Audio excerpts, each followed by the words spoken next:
Let me borrow your collar. Oh God, please make sure it's off. It's on now. It's on? It's on now. Oh, Can you turn it off? Because I'm not speaking. Starting. You're sorry.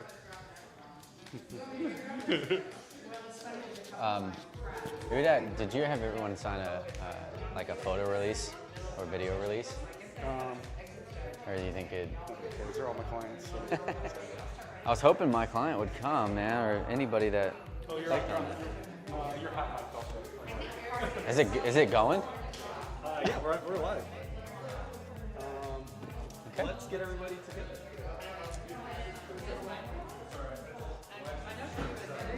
Yeah, no worries. Let's.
Just hit 30. Chris, are you gonna? Oh, there you go. Okay.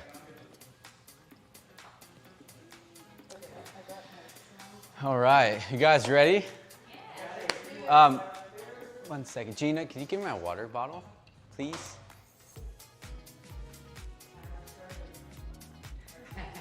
Okay. What's that? Yeah. All right. Go. Okay. Slides good. Good evening, everybody. I just want to say welcome, first of all, and thank you all for showing up to the first. Somebody's walking in here. Come on in. Come on in. Thank you guys for coming. This is the first, hopefully, of many workshops and events hosted by Best Day Fitness. This is Bulletproof Your Body workshop, or like a master class. And so my name's Dr. Ken Clark. I'm a physical therapist and owner of Purpose Physical Therapy, which is a concierge physical therapy practice that provides mobile services, but also in-clinic services. And I actually treat clients out of this gym. So I help active adults, runners, and just a busy professional, weekend warrior, just overcome injury, get back to living an active lifestyle. So welcome again. This is Bulletproof Your Body. I'm going to be specifically talking about the back. So bulletproof your back. A little bit on the agenda here for tonight. As you can see, we'll briefly go through some back pain facts. We'll do like a quick anatomy review of some of the muscles of the back and the core. And then go to some common back issues. And then the meat and potatoes of my talk specifically is going to be a movement screen. So I hope you guys feel up for moving a little bit around on the floor. We'll get to that. And then if we have time, we'll talk about some prevention and then some exercises. So the next slide, got that for me, is some back pain facts. So real question, anybody in here or anybody's watching this, if anybody's watching this and live streaming and can comment, I don't know if have that capability, but if anyone's watching this and can comment, has anybody ever experienced back pain before? Quite a few people. Yeah, not surprised because up to 85% around that number, everybody or that amount of people will experience at least one episode of back pain once in their lifetime. So it's pretty prevalent and it's pretty common, as all of you know, and it's so common in fact that we've kind of dubbed low back pain like the common cold of the musculoskeletal world and the rehab world. And so 90% of all low back pain cases are what we call non-specific. So what that means is, well, the other 10% is more like sinister or more rare type of things like spinal tumors or cancers or any kind of infection in the back, those types of things that are really rare. We're not talking about those. We're talking about 90% of cases are more non-specific, and that just means that they're more mechanical in nature. So they're more with movement. They can be provocative. We can find ways to kind of elicit that pain with movement or positioning. And on the other end, we can typically find some positions that might find relief. So more mechanical aspect. That's what we're talking about when we're talking about non-specific. And so the next slide here, Chris.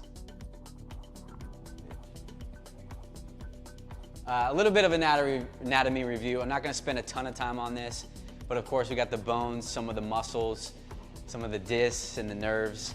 And so here's just a generic picture here of the spine. Of course we got the neck, which is the cervical spine, C1 through C7, and then the middle back, upper back, what we call the thoracic spine. Has 12 levels, 12 vertebrae. And then what most people are familiar with, the lumbar spine or the lower back, and that's L1 through L5. And then of course the sacrum going all the way down into the coccyx. So those are the main levels. Here on this is kind of the most superficial. I just threw in this. Anybody know what this muscle is? Anybody? Anybody? What was the question again? Lives, anybody watching, what muscle is this on the screen? Lats. Lats, yeah, it's the lats. Yeah, so this, Tonya, know? this is a massive, massive muscle. As you can see, it spans across, connects to both arms up here. And then as you can see, the muscle kind of meets this white layer, connective tissue. We call it the thoracolumbar fascia. And the fascia is just really this thick, dense layer of connective tissue. And so the main role of that is to help kind of disperse forces from the hips and the lower body all through the spine, through the lats. It also provides stability as well. So we'll go a little bit deeper in the next slide and some of the other little muscles of the back. As you can see, I won't go through all the names and nitpick them, but they're called the erector spinae. They're a little bit deeper along the spine. They provide some pretty much stability when we're moving in general. And then a couple that I'll point out here is this called the quadratus lumborum. And that's a pretty important muscle when it comes to back issues. And it's connected kind of that lower, the last rib, and on top of the hip here, the ilium, their iliac. So it's a muscle that helps provide some stability in the back and helps us bend and stay in control. And that sometimes can cause some problems in the back pretty commonly. And then again, you'll see some pictures here of the hip. And I think Tonya will talk a little bit about some hip muscles too, but as you can see, it's in the picture. And that's because the hip and the back are so closely related. You can't really tease one out without looking at the other. They're so commonly connected. And they're very, very important. And so we'll see that here a little bit. And so the next slide, we'll go a little bit on the other side of the body. So this muscle that you see here is the rectus abdominis muscle. That's like your six-pack ab muscle. But I want to point out this muscle. Another question, anybody know what this muscle is? Anybody? Drop it in the comments if there's a comment section. Psoas. It's the psoas. That's correct. So the psoas forms into this muscle on the inside of the hip called the iliacus, so the iliopsoas, and that's what we call a hip flexor. A lot of people have probably heard the term hip flexor. Again, you see it controls the hip, but if you notice, the psoas connects to the spine. It connects to the lumbar spine. That's how you know the hip and the back are really closely related. And so go on to the next slide here. Here's kind of, okay, go back. So that's kind of a quick brief review of the anatomy. We didn't really go into the discs or anything and the nerves because there's really not that much time, but anything that's in the back that's innervated, in other words, that has nerve supply going to it, can potentially be a source of pain, which again, we won't go into much detail, but I wanted to cover kind of some of the main muscles of that. And so here's another last question, I think, maybe. Yeah, go back one slide. If anyone can answer this, what is the single most common cause of low back pain? Go ahead and drop it in the comments. Anybody would like to try to guess or just answer what they think. Okay, quadratus lumborum. Okay. Sitting. Lifting. So Lifting, quadratus lumborum. Inactivity. Yeah, so there's lots of answers, and this is kind of a trick question because there's not one single cause to low back pain, right? It's just not. It's just, I would argue, actually the research supports this, that really with any kind of pain, especially low back pain, any kind of pain or injury for that matter, there's never a singular cause. It's always contextual. There's always, there's multiple factors, like what's leading up to that situation? What's that person going through in their mind, their job satisfaction, their personal life? You know, all these things matter. Are they taking care of themselves? Are they sleeping well? All those things are at play when we're talking about pain or an injury, especially something as common as back pain, right? And so that's another reason why we don't recommend, and it's not best practice, to do routine imaging like MRIs and x-rays for back pain because, yeah, we can't, because I can take 100 people off of the street that have no back pain, they don't complain of any pain at all, but do an MRI or an image, and over half of them will show some sort of abnormality to their spine, but they don't have any symptoms, so it's not reliable, and it's not best practice to attribute one particular tissue to back pain. So we gotta look at the bigger picture. We always treat the patient, we don't treat the lab, we don't treat the image. So I wanted to get that point across. Next slide, Chris, or, yeah. However, you know, with that being said, there are some risk factors, and this is not an exhaustive list, but some of the main ones. And as mentioned before, a lot of those risk factors are individual-based and activity-based. So individual is the context, the person, what are they going through, that type of thing. And then activity, right? Some of the major risk factors include a sedentary lifestyle, and that's kind of coupled with obesity, and how many of you know in America that's it's a pretty big problem.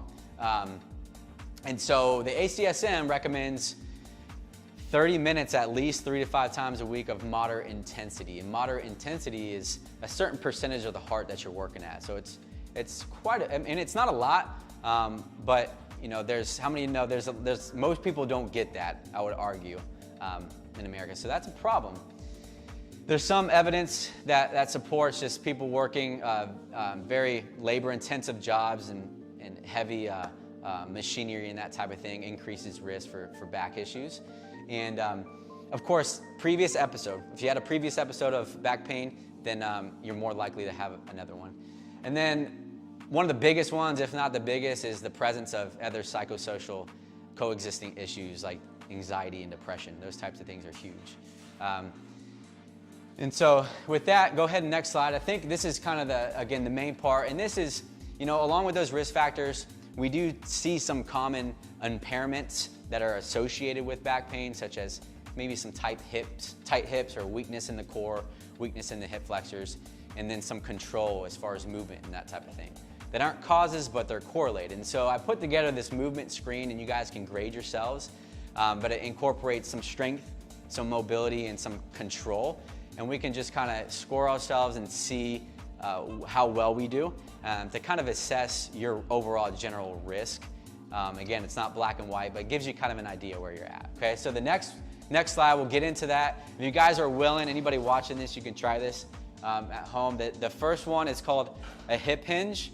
You guys want to grab a stick, go ahead and Tonya, Chris, if you're not busy, or anybody else that wants to. A broomstick or something. I'll just demonstrate and I'll pass this around.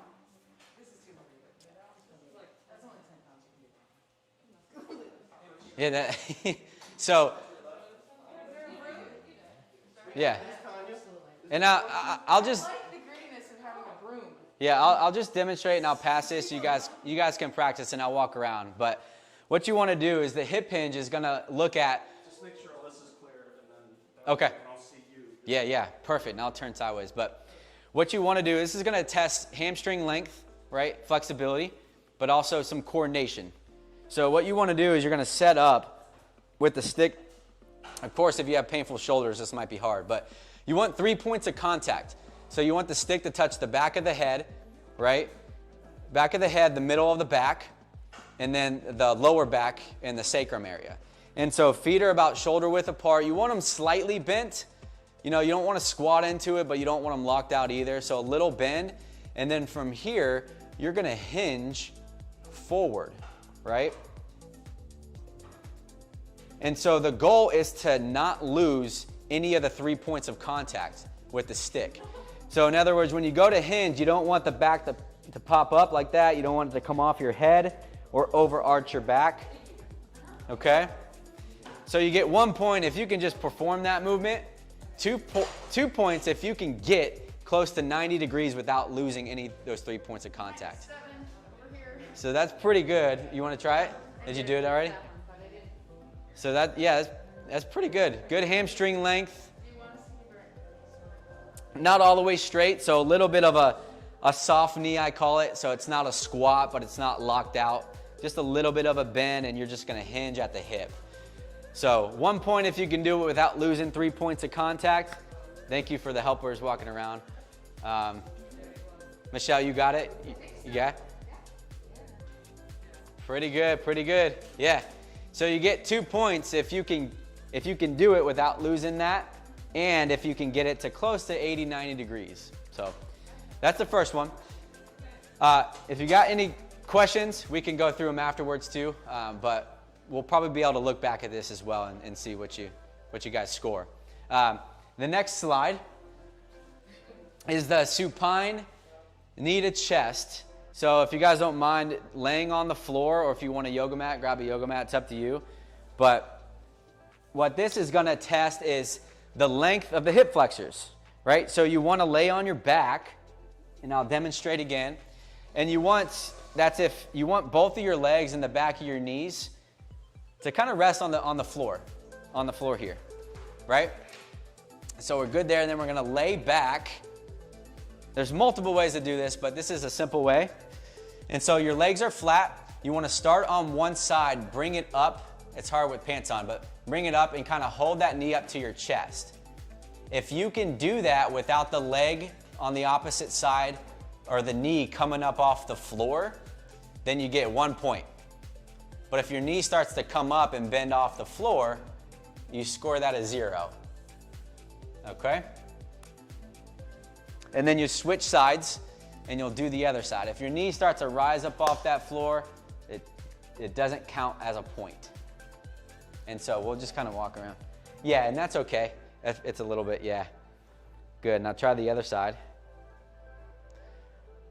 Good, now go down. And then go up again. That same leg. Pretty good. Yeah, not much movement. Good there, everybody good with that? Good, okay. So that's gonna tell us if there is some tightness there at the hip flexor. There's a way that we can check another muscle, which we gotta do it kind of with the knee bent, but this is a simple way to do that test. So 1 point if you get one leg, 2 points if you get 2 legs. And then the next movement is the double leg lowering. Okay, so this is gonna really test some abdominal strength. And so some helpers walking around, but what we're gonna do is I'll demonstrate first and I'll walk around, but you're gonna lay on your back again, okay? And your legs are gonna go up in the air. And now you want the small of your back to be flush with, you don't want any hollow space at the lower back. And then from there, you're gonna slowly lower your legs down until you start to lose that posture in your back. If your back starts to come up and arch like that, off the floor, then you cut off the test. If you can get your legs within 50 degrees from the floor or so, yeah, so 50 degrees is probably, so if this is 90 and this is about 45, so somewhere right around here. If you can get there without your back kind of starting to arc or pull up off that floor, then you got a pretty strong core. I mean, it's not weak. Right? So you'll feel it, and that's why you got to go pretty slow with the leg so you can appreciate that sense of your back kind of lifting up. Yeah? So this is kind of an all or none. If you can't get it, you just score a 0. But if you get it, you get 2 points. Okay? And then, or if there's pain. If there's pain, this is not an assessment per se, it's just a screening. So if you already have some pain, this is probably not appropriate. Yeah, no judgment at all, but this is some information and it's just kind of a test that you can kind of perform on yourself, kind of see where you hold up. So the next one,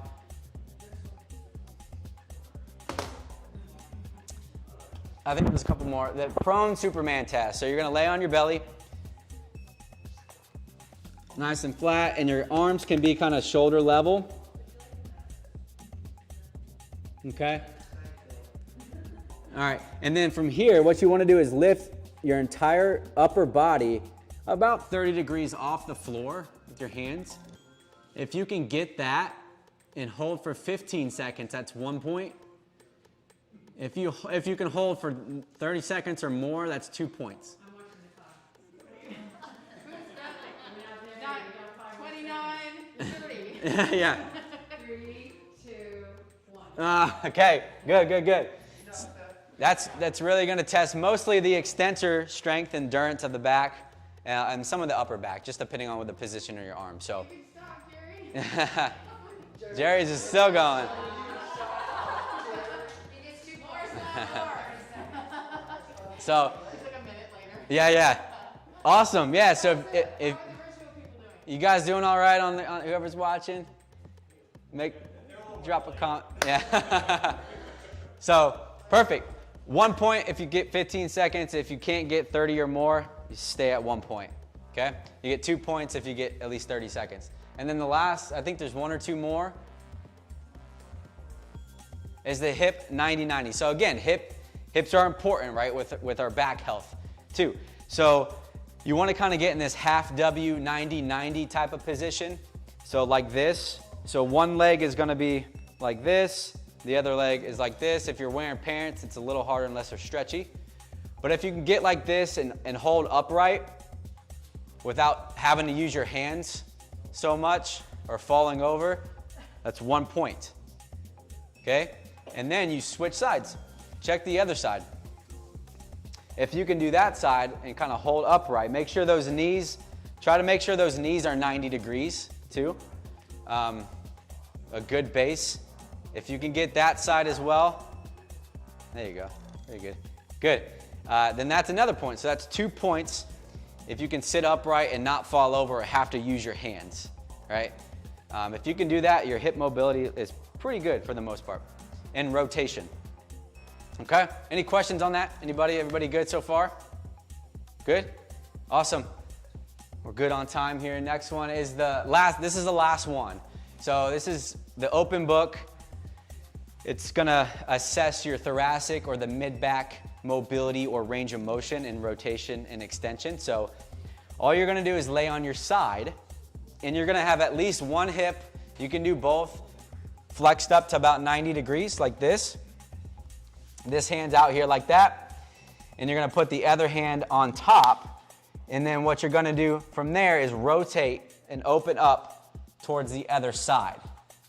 Now, the goal is to get at least the palm touching the floor without the top leg coming up and rotating. You don't want to rotate. You want to keep that leg down. Okay? If you can do that, that's 1 point. Make sure those knees are up to the chest a little bit more. Perfect. Yep, that looks good. And then you'll do the other side. So if you can do that side, that's 1 point. If you do the other side and get that as well, that's another point. Good. Looks good, looks good. Yeah. How you doing, Jerry? Is it Jerry? Yeah. How you doing? Good. You doing okay? You got it? Perfect. All right.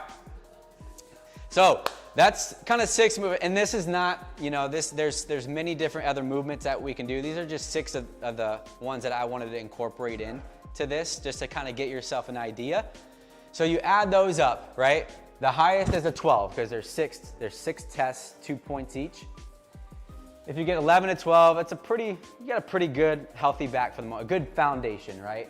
And then it just kind of gets a little bit lower from that point. Average risk, if you get a 9 to 10, a moderate risk for some back issues, maybe if it's a 6 to 8, and you're a little on the higher risk if you get below a 6. It's just, you know, it doesn't mean you're gonna have back pain if you have a 6 or less. It just kind of gives you an idea of and how you fare to some of the common impairments that we see that are associated with the presence of back pain. But it doesn't mean you're gonna have back pain, right? If you scored pretty high on that, you probably don't need a ton of therapy per se. You just need to continue to get stronger, continue to build resilience, and just keep working at it. Keep being active, keep being healthy, keep working with the trainers here at this gym, and just keep getting after it, right? You know, if you get a little bit lower on that, or if you guys are in any pain, that's a whole nother assessment, and that calls for a deeper kind of look at things to figure out what's going on. Okay, does anybody have questions on that or feel comfortable with that at all? If you guys are watching, ask some questions, let me know.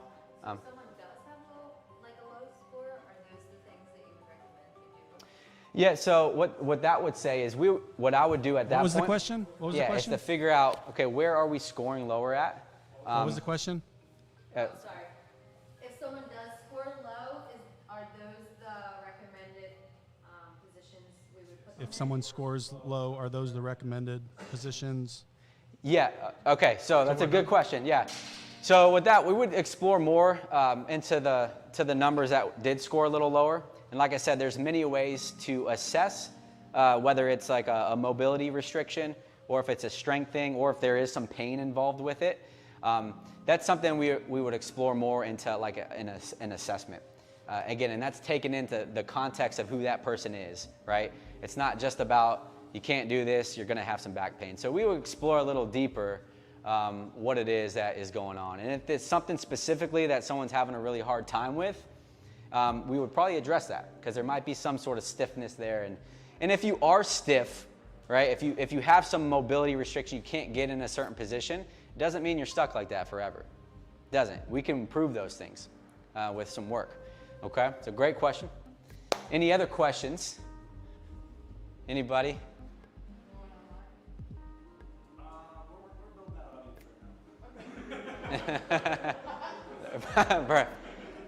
Perfect. Perfect.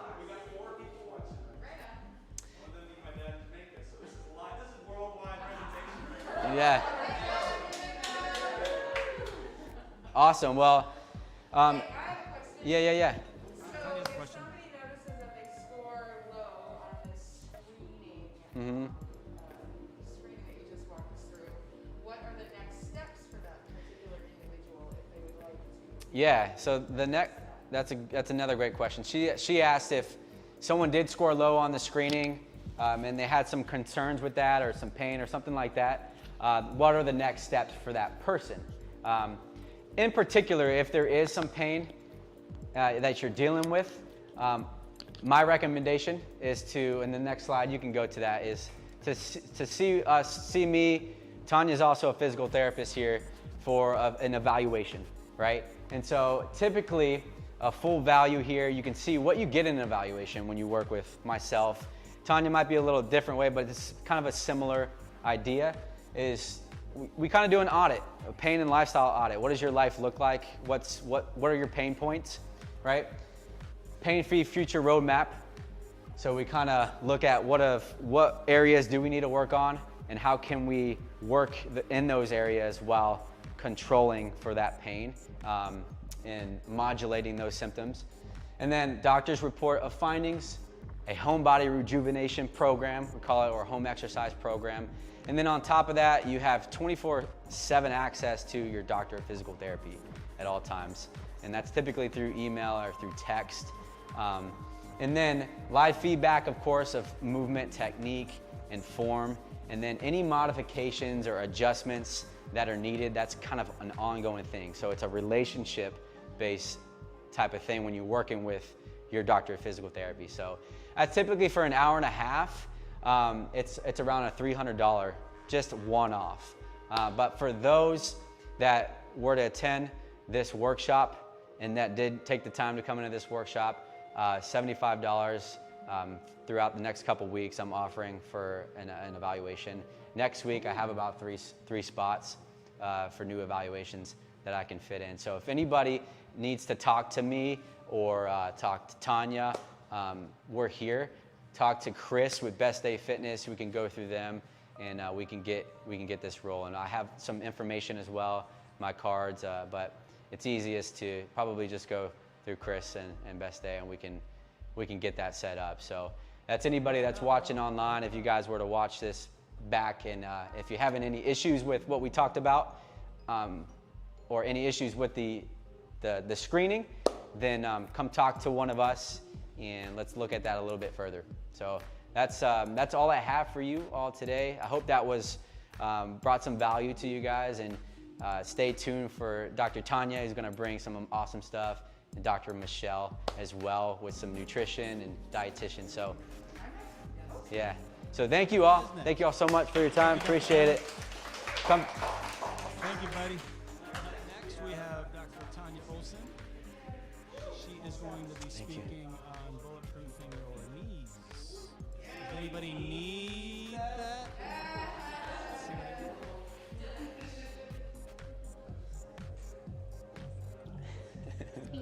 Give us a second while we change out the slides. I'll let you know.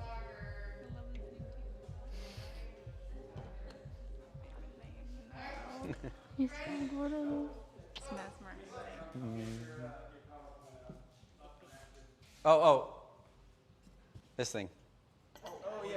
Can you put it on? Can you give that to her and put it on the underside? Yeah, let me snap it on you. Keep it low because it'll flop. Okay. Try that. Is that low enough? You can try slide. I'm kind of loud. All right, people, let's do this. Thank you so much. That was really great, Dr. Ken. That was super awesome. I'm really looking forward to Dr. Albers talking about nutrition later on, because that's a really important concepts. So yes, my topic is bulletproof your knees, to kind of complement what Dr. Ken just kind of finished off with. Just a little bit about me. It's a little tough. So I've got Centaur Physical Therapy is my out-of-network cash-based practice. I have a mobile practice. I have a niche market that's not in the city here. And I've been working out of Best Day for, a couple years now. Developing the vision of creating a network of like-minded professionals. So that's really one of the biggest things that we want to do here. So let's talk about knees. Go ahead and next one. The slides are really just to keep me on topic. So let's go through the basic anatomy of the knees, so everyone, we can start off and be on the kind of the same page with regard to things. Now, mind you, we can talk about we can talk about the things that I'm going to just touch on in this 30 minutes or 25 minutes, because then with questions. We could talk for hours, and so the slides are here to keep me off of my Tonya tangents. But just know, I'm trying to, this is just a touch point, basic understanding of kind of knee stuff. So we've got our, where's a better place? I'm going to go here. So the muscles that affect the knee the most, and we've been saying generally, we've got the quadriceps, which are your thigh muscles, all the muscles in your thigh. And then the other, but I'm going to point here. Or I can get Dr. Ken to point to the glutes for me. How about that? Yes. So Dr. Ken, so we've got the quadriceps, which cross, if you notice, they cross both the hip and the knee, and they affect your knee anatomy and health. And then Dr. Ken is going to be my assistant. Look at that. That's the glutes. Dude, the glutes affect your knees. Hello, it's all connected. That's what I want you all to figure out. Like, it is not just the symptomatic tissue. So go ahead and go to the next one. Oh my God, I love all this. I love the knees because they're super easy to help. Okay, more anatomy. I'm sorry, I shouldn't have let you sit down. So we talked about the full-on, all the quadriceps, which means quad, which is 4 muscles. There's 4 of them in your thigh. But the most important one, the most unique, the most unicorn of all of the muscles in your thigh is the rectus femoris. Rectus meaning straight, femoris meaning femur, which is this big old bone right here. And so that one actually, and it's a little tough to see here, it crosses both the hip and the knee. Oh wait, that's over there. Sorry, Dr. Ken. The hip and the knee. Point to the hip and the knee, rectus femoris. I should read my own slides. This is the glute medius, which crosses the hip and controls a great deal of the forces that affect the knee. So go ahead and go to the next one. Are we good with anatomy, people? This is basic knee anatomy. Quads, rectus, glute medius. Understand all those. Okay, we're good. You can go ahead and sit down and enjoy your beverage there. So now we'll just go down to the bony anatomy of the knee. The most important critical thing to understand about the knee is that it is a hinge joint.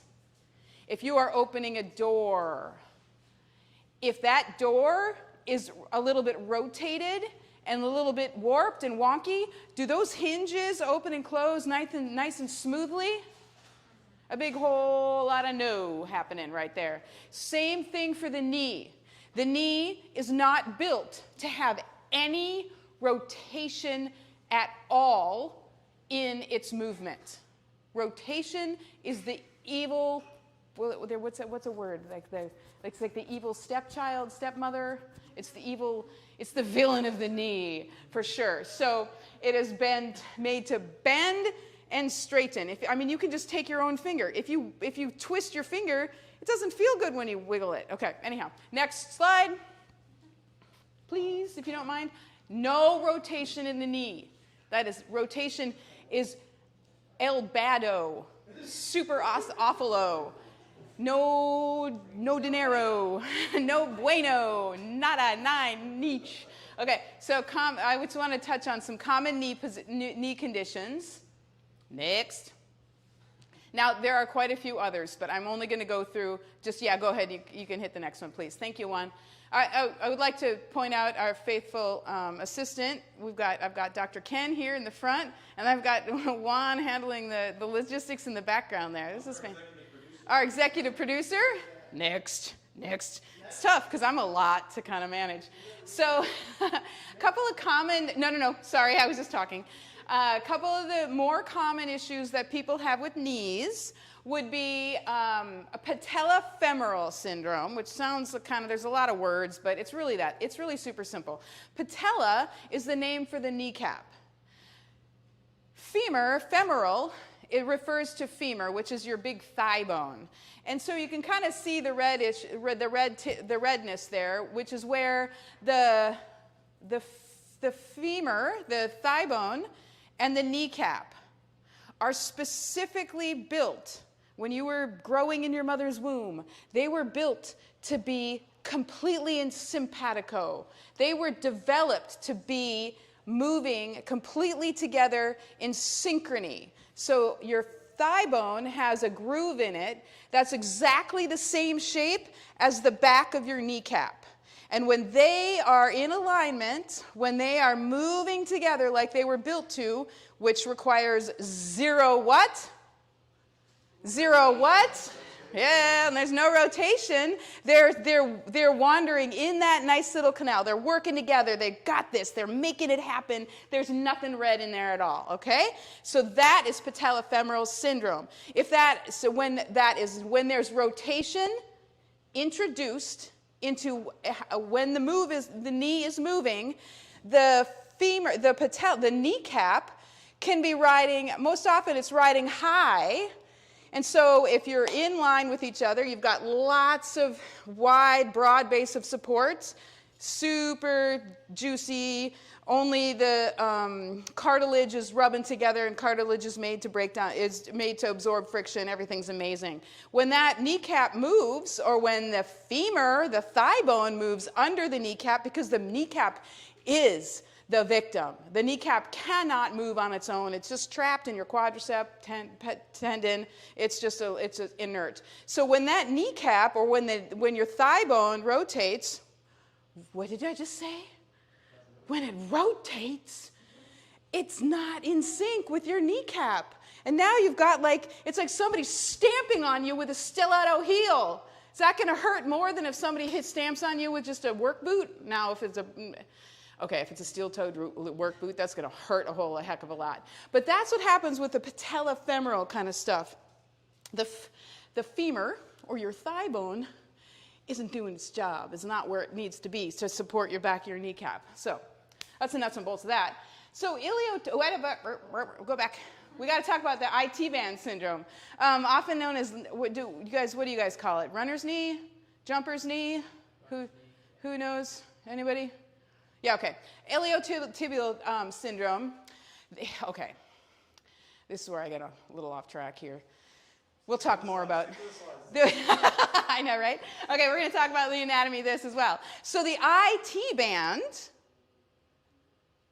is a compilation of really super, super strong, non-elastic, non-stretchy tissue that runs along the side of your leg and attaches on the other side of your knee right here, as you can see with the little red thing on my slide. It attaches right here in your knee. This is right here in your knee. You can actually feel it. It's called Gertie's tubercle. Anyhow, right there on your knee. So, the IT band is made of non-contractile, non-stretchy, super stable collagen fibers. It is not intended, built, or supposed to stretch. It is not intended or supposed to ever stretch. If it stretches, you're not going to be able to walk, because its entire job is to provide stability to the outside of your knee when you're walking.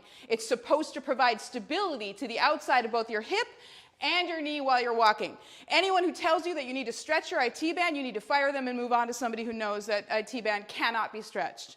You can break up it. I'm going to mic drop on that one. That is... Amen, right? Dr. Ken? There's a, yeah. Okay, but let's not villainize those folks because they mean well. They just are saying it with a little bit of difference of understanding of anatomy. There are the tensor fascia lata, is a small group of hip flexors that often gets blamed for a lot of things, but it really doesn't do much because it's only crosses the hip joint. That's all it does, just the hip joint. That's all the tensor fascia lata does. And then it contributes to the IT band. So that's part of, I think, where the misunderstanding is that that TFL, the tensor fascia lata, is the cause for the hip flexor tightness. Dr. Ken already kind of elucidated to the core, the real source of hip flexor tightness. It's the rectus femoris, because it crosses your hip and your knee. So it has a lot more real estate that it's covering, and it's affecting two big joints in your body. So I think you can probably turn. Let's switch to the next one and see what's up next there, Juan. All right. So yes, we talked about IT band. What is it never supposed to do? Ever? Thank God. Please, if we leave with one thing, let's go with that. I have a strong opinion about this. Anyhow, okay, so factors that contribute to knee pain. The movement pattern. What do you think the movement pattern that hurts your knee might include? The R word, rotation. Muscle weakness in a less than optimal areas, and muscle tightness. All right, you can go to the next one. Por favor. Already here. So now let's just talk about this is a very obvious representation of the most common variables that contribute to knee pain and knee injuries. It is hip, which is this joint here, internal rotation. And so that's when your thigh bone comes in, and everyone does, internal rotation of your thigh bone. So if you're internal rotate, everybody stand up and rotate your thigh bones internally. Put your hands on your mid-thigh, rotate them in. So bring your knees inward, have your kneecaps go from straight to pointing at each other. That's internal rotation. Now hold on, now stay there for a second and kind of scan your body and think to yourself, what am I feeling? Are you feeling that only in your knees? Hell no, because it's all connected. You're feeling it where? You're feeling it in your lower back. You're feeling it where else? And just stay right there. Yeah, in your knees. How about with your feet? What? You're moving your hips. How do your feet? How is that happening to your? Anything happening to your feet? What'd you say, Holly? Hips. It's all connected. So when so this word adduction, femoral adduction, when you rotate your knees in, notice that they get closer together. So you can't rotate your knees in and not have them come closer together. So that's a combined movement. Thigh, internal rotation, and AD, meaning coming together, adduction. And so those are the primary areas of reason for, what's their word? Rotation that affects your knees in a less than optimal fashion. So this is really a clear illustration here. Oh, and then full disclosure, all of the images in my slides, or in all these slides, I just found Googling the images. So to give credit to these random images, if you just Google knee valgus, this one's going to pop up. So I don't want to take credit away from anyone. I just want to give it to where it's due. All right, so next slide. So we got our femoral rotation. And now, so here's another soapbox I got for y'all. Who controls whether or not the knee rotates? The knee is a hinge joint. Can it rotate? What did you just say, Chris? The brain. Oh, what does he mean by that? Because who controls all your muscles? Your brain. Your cabeza? Cabeza. Did I say it right? C1. Cabeza. I love this. Yes. So it all comes back to everything is in your mind, and which means you have control of it all. Sorry, No. It was you brought me back to the original one where I talk about motor pattern. So that's fantastic. So the hip muscles control whether or not you have rotation introduced into your knees. And here's my other major soapbox, people. The symptomatic tissue is the victim. It is not the perpetrator, people. Pounding away on this poor symptomatic tissue, jabbing away at your super tight, painful, jacked up IT band that in some ways can be therapeutic, but you have to be intelligent about why you are therapeuticizing and abusing those symptomatic tissues. Painful tissues are the weakest link in a chain of dysfunction. Dysfunction junction is proximal. Dysfunction junction is higher up on that chain where the big, strong, powerful muscles are happening, and they're dropping the ball. So let's just talk about this a little bit. Symptomatic tissues are what? They're not the problem. They're the victim. So you got to get curious. Figure out what's causing that movement. My knees hurt. Don't blame your knees. Daggone it, they're doing the best they can. For Pete's sake, let's go talk about that. So those tissues break down because somebody up the chain's not doing their job for whatever reason, because your brain is not telling things to work right, and then and then this poor knee's getting blamed. All right, next. Let's see what I have next. All right, so I wanted to talk about the physics of the squat. And Jerry actually brought that up a little bit earlier, and I'm super stoked about talking about this because for multiple reasons. For one, the scientific method actually works. Did you know the entire purpose of the scientific method is to prove yourself wrong? So when you say something, and then a couple years later, you say something different, that actually means the scientific method is working. That doesn't mean it's it's wrong. That is the whole point to the scientific method. Dr. Ken does an experiment, finds out these amazing results, woo, proves his hypothesis, yada, yada, yada. I come along later and I'll be like, let me see that. That's an interesting study. I really like the results. Let me see what I can do. I'm going to do it in my way. But I'm going to follow all of what he did. Oh, didn't turn out the same way. My job is to confirm the findings of his study. If my finding doesn't confirm his study, that doesn't mean you're wrong. It just means the scientific method is being proven. And so then we look at things a little bit more because there might have been a subtle something different, to find out why. So the reason I'm saying all of that is because back a while ago when I was first a PT, we did not recommend, so anyone who had Patella femoral syndrome, we told them to never perform a squat with their knee bent past 90 degrees, which would be 90-ish. Because we were trying to reduce the load through the kneecap provided by the what muscle that crosses the hip and the knee? The rectus femoris that attaches on the other side of the knee. So if you're at 90 degrees with your knee, the thought was that this was easier on your knee to stay at 90 rather than full on. Guess what we found out later? The exact opposite is true. 90 degrees is where your patella femoral joint has the most compression. The most compression. So in some people, it can be the most causative variable of their knee pain if they have patella femoral syndrome and they have a tight rectus femoris and they have other things. It doesn't mean that everybody cannot do. There's a time and a place for a 90 degrees knee flexion.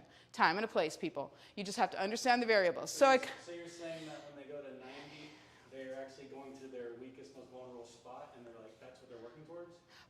Possibly. If they have issues with the patella femoral, with their kneecap smushing up against their thigh bone and having pain, that is the worst thing for them to be doing, to going to 90. They need to actually go deeper to get better. But that's where people like Dr. Ken and I have doctorates in physical therapy. We understand all of the variables to consider. So just please know that with Dr. Ken and myself and even and Dr. Albers as well, we're giving you just very brief synopses of these concepts. And there's just a lot more to consider, and we make any decision based on the patient's presentation. So although one patient could be not recommended to bend their knee past 90 ever, another patient, we would recommend them to always bend past 90. Somebody else, you would say never bend past 90. So it all depends on that particular patient and what's going on with them. So if 90 degrees causes the greatest amount of pressure through the kneecap, what kind of person, what situation do you think could be a person for whom that would be not necessarily the best thing? What muscle, if it was really tight, that Dr. Ken was screening? Yeah, if your rectus is tight and super at its end range at 90 degrees, that may not be a good thing for you to go past 90. It all depends. That's where physical therapists, that's where we live. We live in kind of figuring out what to do about all that. All right, Juan, let's go next. So that was just a nerdy representation of the forces on the knee. All right, neutral knees are happy knees. Why? Because if they're neutral, there's no what? Hey, ho! I'm telling you, right? All right, everybody stand up. So a neutral knee has no rotation, no coming near each other, adduction. And they're what? Are they weak? No, they're strong. But then they're also, I should have added that in there, they're also informed by your brain on how to stay safe. So everybody just take a little bit of a hop and then land. A little bit of a hop and then land. You know what we should have done is a before and after. Oh, I'm going to have to remember that next time. Because now you know that you need to land with what kind of knees? Neutral knees with no Ha! You know that now. If we had done this before I even started talking, that would have been fun, right? Okay, note to self. Keep me honest on this next time. We'll do it before and after. So does this all make complete sense? Did you know that there's data to show that one 20-minute activity of educating high school female athletes on how to keep their knees safe, taking out of the rotation, out of the equation, having them realize that this is bad, this is bad, this is bad. You teach them that this is good, this is neutral, this is neutral. One 20-minute session cuts down the chance of injury. It was something like 80%. Don't quote me, it was a long time ago. Significant. And we didn't strengthen them. We didn't have them do a bunch of drills. One 20-minute session. Because what did they do? They changed their brain. They changed their body awareness. I bet you now, every time you jump down, every time you walk down a stair, every time you do a squat, you're going to keep your knees how? Neutral. Let's see what I put next, Juan. So is that considered like anti-rotation? I like the term neutral because the anti-rotation. So Chris asked, would that be called anti-rotation? I try to keep things simple, and anti-rotation to somebody like Chris or Dr. Ken and I, who are a little bit, we're a little nerdy on anatomy. Anti-rotation to us could cause people to go too far. So let's just go with neutral. We'll go with that. So I kind of already talked about all this a little bit. That rectus femoris is the most contributing muscle to that tightness in both your hip flexors and compression in your knee, in the kneecap to the thigh bone. What does the rectus femoris cross? Heck yeah, free the rectus, free the knee. All right, next one, we're running. Free the knee, free the rectus. All right. Brittany first, and then the rectus. Okay, free. No, Brittany's already free. Her dad's not a conservative. Free the rectus. But that's, yeah, anyhow. Okay, so we're good. Just going to recap, address the contributing factors because the symptomatic tissue is not the problem, right? It is the victim. It is not the perpetrator. It is the victim. It has been through enough. Let's just stop beating on it. All right, so movement pattern, muscle weakness, muscle tightness are all contributing factors to having knee pain. But what's the most important thing that all those things contribute to? Rotation. All right, next. There we go. Now, we'll talk about the squat. We already talked about 90 possibly being problematic to different people. Some people, a lot of people. Just be aware that 90 can be super compressive for the kneecap. What's super amazing about the deep squat, everybody come down and do deep squat. This movement actually stretches your rectus femoris in the most effective way. Your knee is bent all the way, your hips are bent all the way.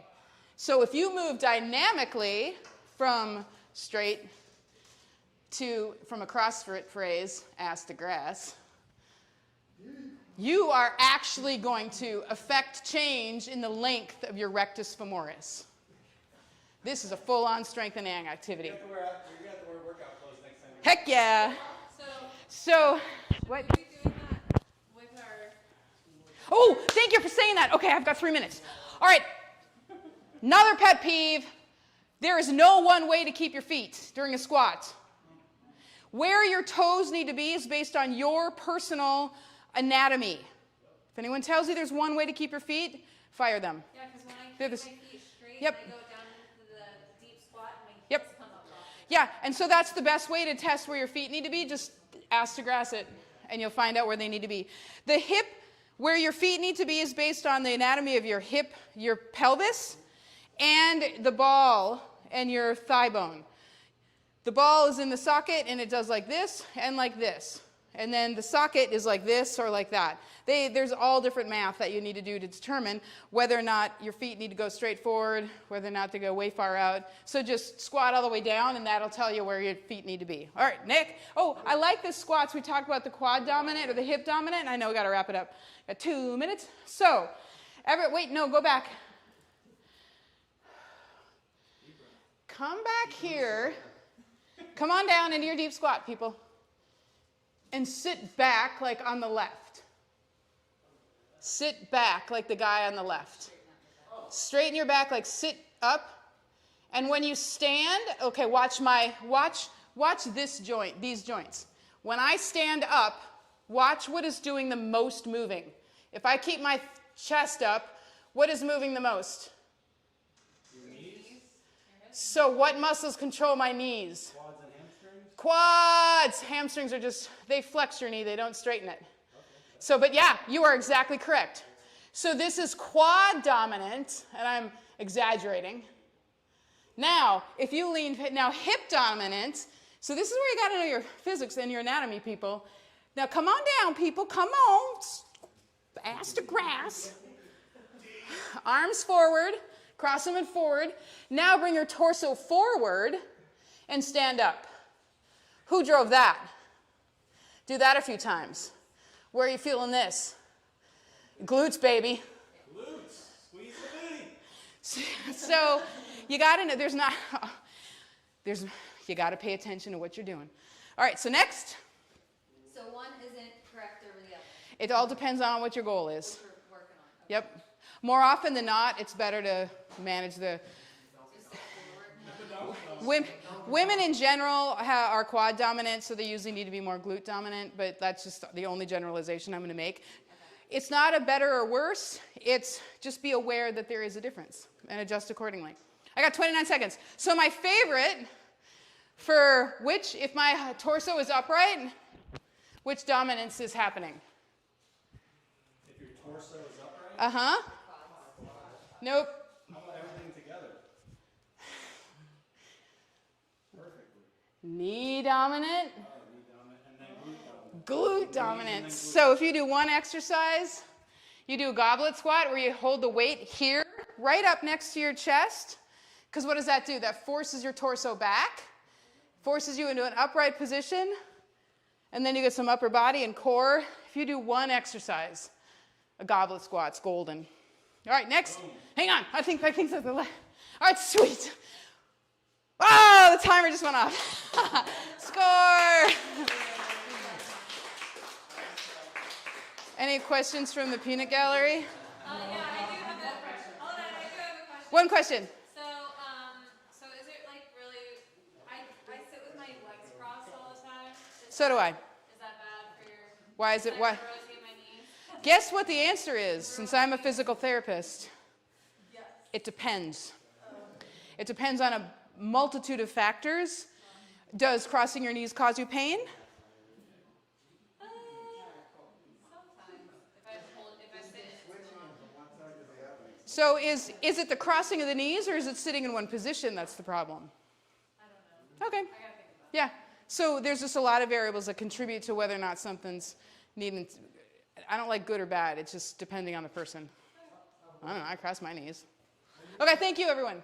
Yes. Go ahead. When you mention the squat, is it, you mentioned foot placement, what about feet width? Oh, that's a good question. That will also naturally happen if you're going to go all the way down into a deep squat. The foot width really depends on your anatomical hip width. Okay. Not your what women will do this hip width. Yeah. So you're going to be, so the swimsuit, the middle of your swimsuit line is where the middle of your hip joint is. That's your anatomical. That's where your thigh bones come out. This is hip width for me. You might be a little bit wider depending on what you're doing. If you're loaded, you're going to have a little bit of a wider stance. But really, anatomical hip width is the best place to start. Hey.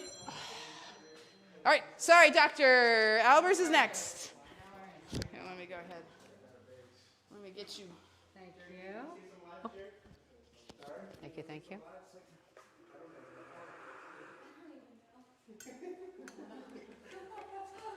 And you can kill the slides because we're not using slides. Mm-mm. The reason we're not using slides is because when somebody asks you to give a 30-minute speech on how to bulletproof your body with nutrition, you come up with about 4 million slides.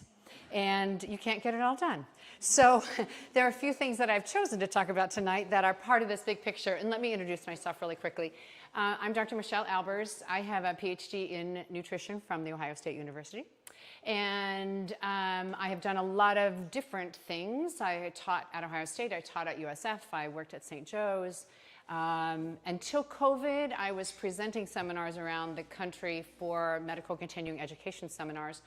And in addition to all of that, I've had a private practice for about 25 years that's mostly dedicated to kind of eating disorders, disordered eating, that kind of scenario. Okay. So what I want to talk about first is the idea of the whole bulletproof concept. And I just want to say, I'm exhausted with your energy. And so I'm going to I'll be a little lower key, if you don't mind. We're all getting ready for bed. We're going to roll you out of here. Okay. So, but the idea of bulletproofing yourself with nutrition is a legitimate conversation, meaning you care about it, your clients care about it, patients care about it, meaning they read things and they say, just tell me what to do. Is this the product? Is this the technique? Is this the procedure? Just tell me what to do.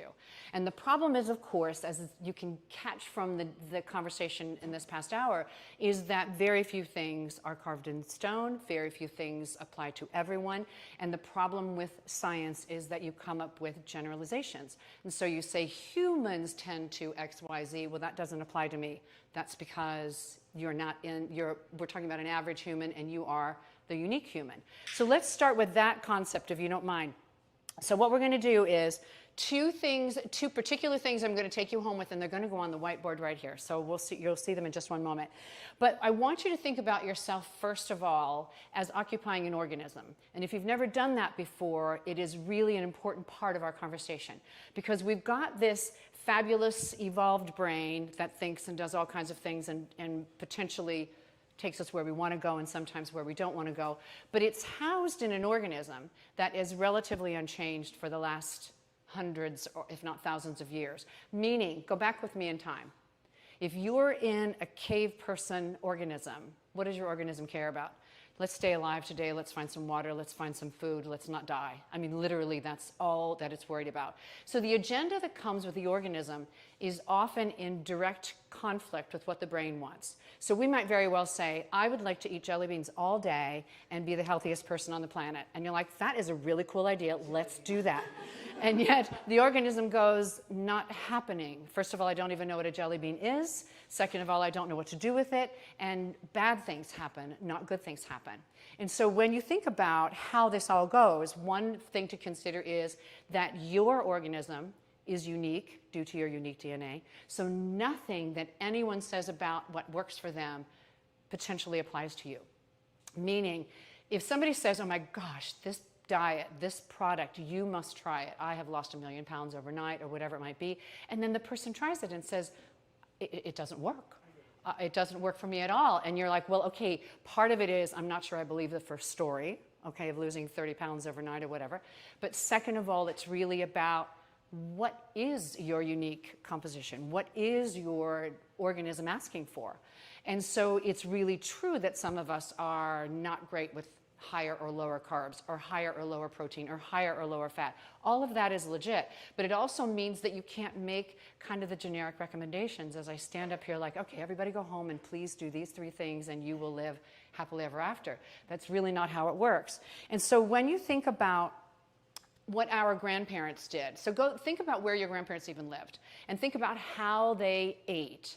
And my guess is that they ate local, they ate seasonally, they ate sustainably, they ate varied diets that sort of came from their garden or someplace down the street. Now, isn't it weird that we're trying to get back to that, which does imply that we have been lost someplace else in the meantime, and we have. So for the time that all of us have been on the planet, food has changed from food as it falls off the planet to food that we buy in a package that's come from a factory. Now, your grandparents might have said, oh my gosh, I ate apple pie that I made or ice cream that I made. I mean, it wasn't that they were not making like treats or sweets or anything like that, but their food really came from the planet. And because of that, we don't see the kind of obesity that we see now. We don't see the kind of health problems that we see now. And the changes have been subtle. And yet when you see it in kind of a checkerboard fashion, you see that we have just jumped over into a place where we have people who do not know real food from fake food, food that makes me healthy, food that does not make me healthy. So the very first thing I'm going to have on our little sheet today that you're going to be thinking about as you leave here is you must eat real food. Now, you used to be able to say eat whole foods, but it sounds like I'm advertising, so I don't want to say it like that. I mean food as it falls off the planet. So your grandparents picked it, ate it. Now, they might have cooked it, they might have done something to it, but they didn't do what we see in a grocery store right now. And so when you think about how often we eat real food, and you do that for yourself for a second, and think about the fact that your grandparents ate nearly 100% real food. There was just nothing else for them to have. The organism understands real food. You eat broccoli, it says, I see broccoli, I know broccoli, I digest broccoli, I got it. Okay? Does it see broccoli flavored puff chips that you might be able to buy at a grocery store? So I have clients that say to me, well, I'm eating, those fried veggie sticky things. It's like, did you see what the ingredients are? The first ingredient is potato starch or something else. There's not really broccoli to speak of, and it certainly doesn't count as broccoli. That's the really important part of the equation here.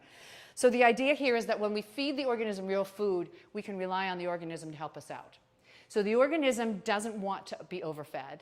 The hunger signals are really, really, really clear as long as we eat real food. So think about this for a second. If we had gorgeous whole food, real food up here, and I said to you, I need you to eat all the lentils that you can possibly eat, there'll be a moment that you go, it's enough on the lentils.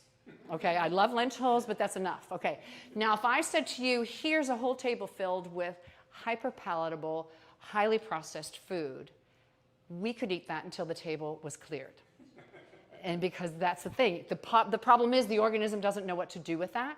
And when we talk about food that's been that highly processed, it's actually considered hyperpalatable, meaning it does not occur on the planet in any form. It is man-made, human-made stuff.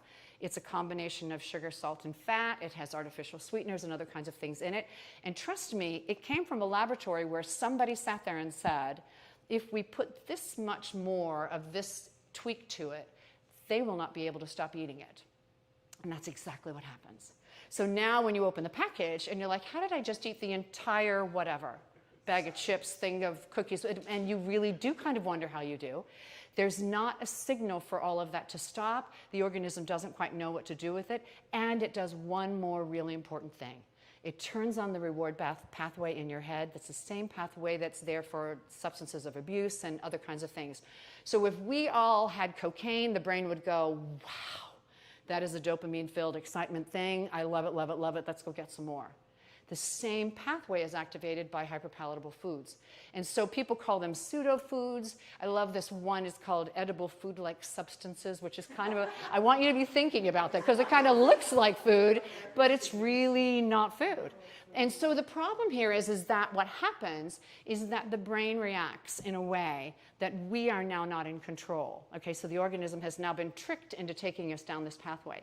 So these foods, when we did it before COVID again, when we were doing a clinic at USF, we had all kinds of ages in our clinic, and there were all kinds of kids there. And you could talk to kids about these kinds of foods. We use the term electric, and you may steal that. It's not in any way, a copyrighted thing. But you can ask a 5-year-old, is an apple electric? And they say no. Are Doritos electric? They say yes. They know exactly what you mean, even if they don't know what you mean. And so it's one of those things that's really challenging. When you meet a 5-year-old who's heading down a path towards disease, obesity, and all the kinds of stuff you want to sort of stop and send them down another path, your job is to entice them with, like, carrots. Now, carrots are not electric. So when a kid goes, hey, I don't really like carrots, you're like, I know. And especially if your brain is already wired for reward, already wired for all this sort of turn on, go, go, go, go, go, that carrot's going to be a really, really hard thing for them to think it's interesting unless it is dipped, fried, sprinkled, frosted, whatever it is to make it electric so that they find it interesting. It's really a tough situation. And what's really hard is as we sit here and we see how these hyperpalatable foods are in our lives and we're like, oh my gosh, and that's one little portion of your life. Imagine my 5-year-old whose whole intake is that. A study was just published a week or two ago that said that children right now have about 65% of their calories every day coming from hyperpalatable food. And so when you think about it, I mean, I have kids telling me every day, yeah, I had fruit today. And it's like, okay, and it was gummy this, fruit leather, fruit juice, fruit this, fruit that. It's like, no, can we? They literally don't do oranges, bananas, apples, grapes, any of those things. And those are the easy ones. Then when you start to get into lentils, I mean, that's actually walking them down a different road. So this whole idea of having this electric food is really, really problematic across the board. And obviously the goal would be to never be exposed to electric food. That would be ideal. But we're not in that situation, and now we have to undo electric food. So then go and ask your kid what they get at school if they would like to choose something for school. I had a kid tell me a while back that they had had breakfast at school and they had had lunch at school. And what they had for breakfast was a cinnamon roll and hash browns. And I said, awesome. What else do they have for breakfast that you could have chosen? Well, she could have chosen yogurt. Now, I'd still want to argue the yogurt because yogurt might very well just be the same level of electricity. But they did have some fruit. She didn't like that. I mean, there were reasons that she didn't choose them. But the reality of it is when offered electric food, children will eat electric food first. And it's not because they're not aware. It's because this is their reward pathway instigator and stimulator. And so that's one of the things I want to send you home with. You do not have to be this orthorexic, I can never have a brownie, I can never have something else. This is an 80-20, 90-10 way of living in the world. Okay, so every time you can choose real food. The other stuff is there to make you happy. The other stuff is there when you left your lunch at home and you had to go buy somebody else's food or something like that. But it's really about flexibility, and it's really about having some satisfaction from your food and really loving what you're getting. But at the same time, you do this, you don't have to do a million other things. You'll see the person who's advertising their product and says, after I have this product, I just feel so much better. It's like, yeah, well, that product filled an enormous void that you have in your intake, and this product, ended up contributing to you feeling better. But if you were eating real food, you wouldn't have this void and you wouldn't need the product. So we kind of go back to that. So remember, this is a cave person organism. Feed it like a cave person. Okay, so you got to find some food. You got to keep it alive. Okay, that's number one. Let's go to the second idea today, and that is we get hung up on the trees, the products, the ideas, the questions, the diets, the books, that sort of thing, that we sometimes really do miss the forest. We got to go to the forest here for a second. So the forest is comprised of 4 different things, and it's an acronym that is easy to remember, MISS. This talks about the fact that we often are told that we can buy a certain product and get a certain outcome, but it depends on how everything else is working together as to whether that will happen. So the M stands for movement. The I stands for intake. This is sleep, and this is stress, or vice versa, of course. But the idea here is that these 4 components, now think of your organism for a second. How do I move my organism? How do I feed my organism? How do I let it rest? How much stress is it exposed to? Those 4 things determine it all. Everything. Determines how long you live, determines if you have disease or you don't have disease, determines body composition, determines physical health, certainly mental health, all those sorts of things that are connected together. Now, people come to see me and they go, just tell me what to eat. Hurry up, tell me what to eat. And then you say, okay, well, I'll talk about the eating part, but tell me, how's your sleep? And not great. Okay, how's your stress? Really high. Do you exercise? No, I do not. Okay, so now what food, what plan can I possibly give them that will fix those 3 other things? Nothing. Nothing at all. And so when I say to them, I can talk about this, but nothing's going to happen until these other 3 things move too. People get really, really ticked off though. They're like, I don't want to do these other things. Just tell me what to eat, tell me what to buy, tell me what to do.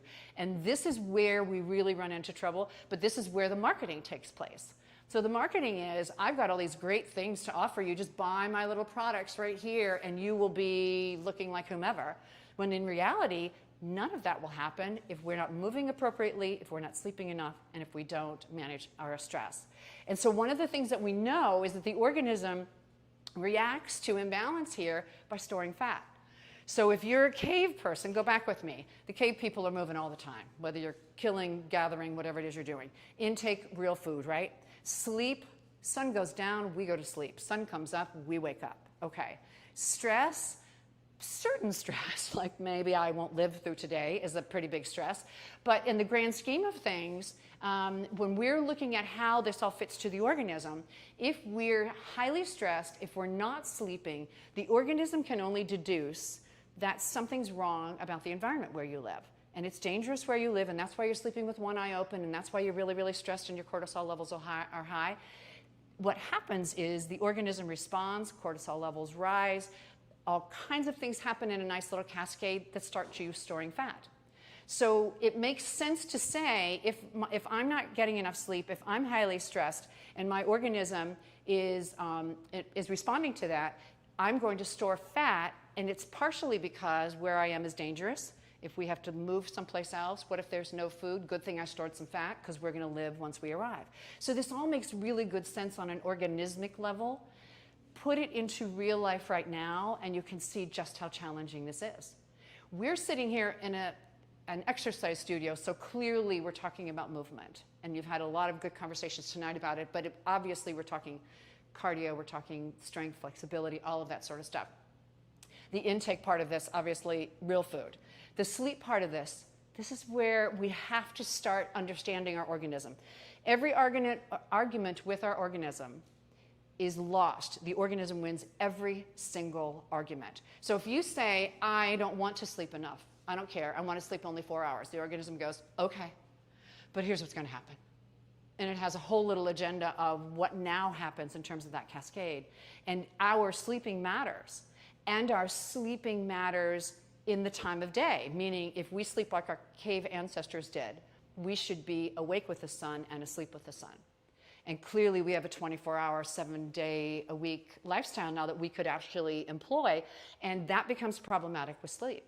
And so this also takes you to some little side ideas, thinking of circadian rhythm just in general and how wired we are to have certain predictable kinds of changes with almost every hormone you can name, blood pressure included on that list as well.